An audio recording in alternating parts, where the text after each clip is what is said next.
Before we get on to talk about the Minnesota Wild and St. Louis Blues, check out Ken's writing, kencampbell.substack.com. You can get this full episode there. Please check us out on Apple Podcasts. We are now currently with the Hockey Podcast Network. You can check out the clips of this if you just want, 10-minute segments on YouTube with the Hockey Unfiltered on YouTube, or you can get the full episodes at Hockey Unfiltered and the Hockey Podcast Network YouTube channel. We will also be doing some live stuff there coming up. Moving on to Minnesota versus the St. Louis Blues. It seems a lock that they're going to be playing each other. It is a lock. Yes. Okay, fine. It's a lock. Yeah.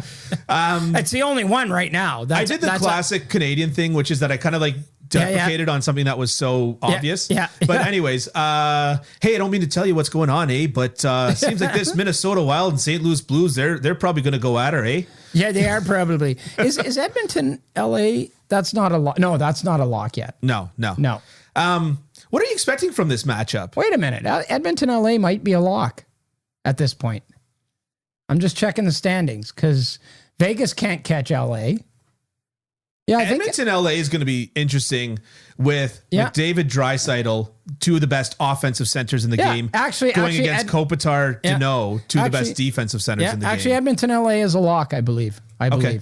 And Toronto, Tampa Bay, that we're going to talk about later, is all but a lock. It's very, very close. So, so we're starting to close in on some matchups here.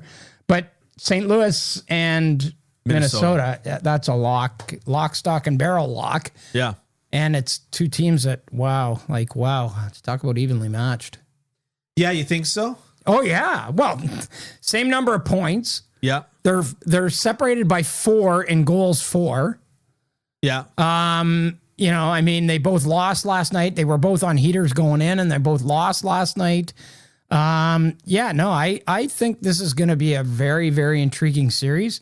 It'll be interesting to see if Minnesota's got a game in hand, but they don't have the regulation wins tiebreaker, not even close. So if it's tie, it goes to St. Louis for home ice advantage. If Minnesota can get business done in the next couple of games, they'll get home ice advantage. So right. So other than the home ice advantage side, how do you see this series going?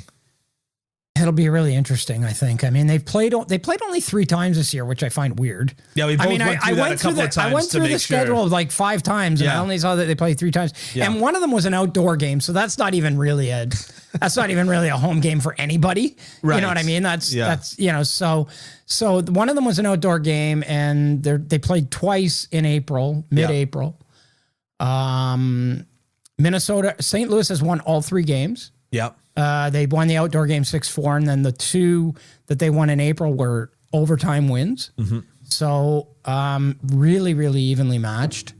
It's interesting, you would have thought, when you look at the sort of the mystique of these teams or the reputation of these teams, you'd think that, Minnesota would be the lockdown defensive kind of team, and St. Louis would be the free-flowing kind of team, free-flowing team or whatever. Yeah. It's kind of the other way around. It's not exactly the other way around, but it's kind of the other way around. Yeah. Minnesota is a really quick strike, outstanding offensive team. Kevin Fiala right now is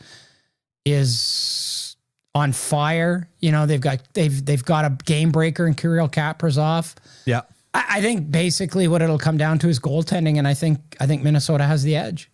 I really do. I believe Minnesota has a decided edge in goaltending with Marc-Andre Fleury, and I know that Marc-Andre Fleury has had a checkered history in big games.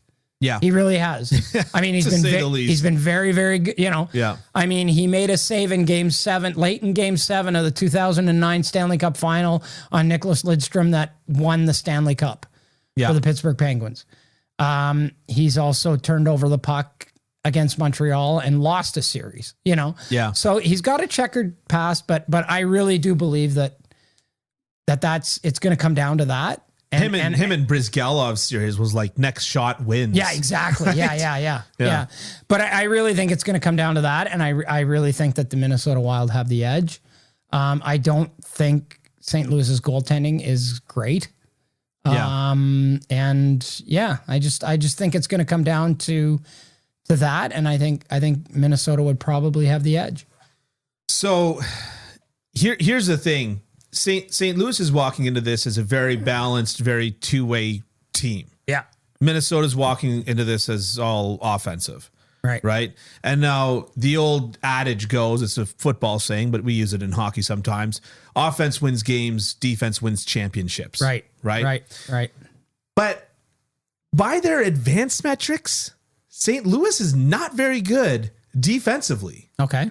They are the 6th worst at 5 versus 5 expected goals against per 60 in the entire league.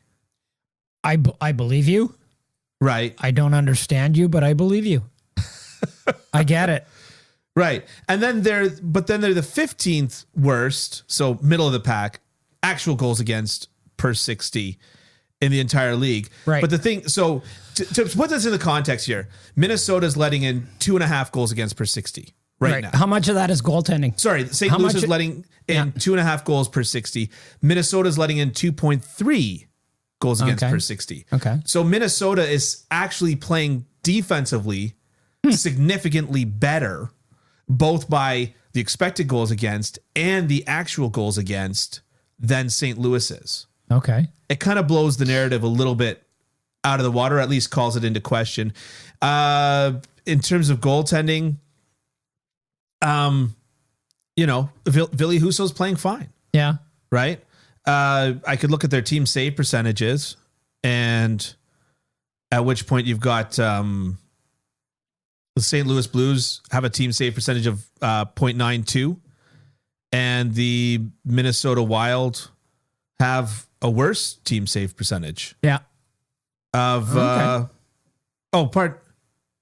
right next to each other, 0.92 and 0.92. There you go. So they're saving goals at the exact same rate throughout the course of this year, but Minnesota's advanced numbers are looking better, and they're Well, you know what's interesting, Dylan, is we're gonna talk to Elliot a little later. Yeah. And I mean, we taped it before, so spoiler alert. Earlier. Yeah. It's later in the podcast, but we taped it earlier. So, Yeah. And he talked about how much the game changes in the playoffs. Yeah. And I think that's going to be a huge factor here. Yeah. Yeah. Will St. Louis be able to grind it out? Yeah. Against Minnesota? Will their big, imposing, and difficult to play against defense core be able to make life miserable enough for Minnesota that they take away their will to live? You know what I mean? I think that's going to be huge, and we know it's going to happen. So we know it's going to happen. We know that the game changes in the playoffs. It always does. I wish it didn't, but it does. Right. So that's going to happen, right? So St. Louis is going to have that sort of edge or advantage. Mm-hmm. So now the question is, how does Minnesota respond to that? Yeah. How do they adapt and adjust to be able to be successful in that kind of game? Yeah. And I think that's going to be a big question. That's going to be another sort of real important sort of factor in this series. I always think about the Los Angeles Kings against the San Jose Sharks. And I remember one of the in between the bench reporters, I forget who, during that series. This is a long time ago. Was this 14 when Yes. San Jose went up 3-0 and LA came back and won it? Yeah, it's exactly that. And I remember the in between the bench reporter saying that LA just looked exhausted trying to chase San Jose around the ice. Right. San Jose was just dancing around them. And he said that the LA players were getting back to the bench, completely sucking wind, bent over their sticks. They just couldn't. And then it was almost like LA just went, oh, we don't have to chase them. Yeah. If we stand here, they'll come towards us, and then we kill them. Yeah, and or we just get the puck and cycle it endlessly and keep possession of it, and we don't have to worry. Yeah. So that was incredible, that series. I remember Daryl Sutter after Game 4. It may have been even after Game 3, between Games 3 and 4. Yeah. And he just said, like he just said, yeah, they're in this situation. A lot of pressure. Oh my God. Like, man. Daryl Sutter's got the best quotes. Like, he's outstanding. When John Gibson was brought in for Frederik Andersen and I guess Los Angeles versus the Ducks. Yeah. And this was right before Freddie Anderson got traded to the Leafs. John Gibson was brought in, played a fantastic game, and Daryl goes, "Oh yeah, it's maybe the best goalie I've ever seen in my life." Yeah, he's pretty good, and he's like bringing his fastball this year. Man. Like he's had a ton of them this year. Oh man, you know what I wouldn't give to see him as a third McKenzie brother? It'd be Bob, Doug, and Daryl McKenzie. I would give anything. That's all they're missing is a straight man in that bit. That's interesting. Yeah. Let's see if we can get them all out of retirement. Okay. Yeah.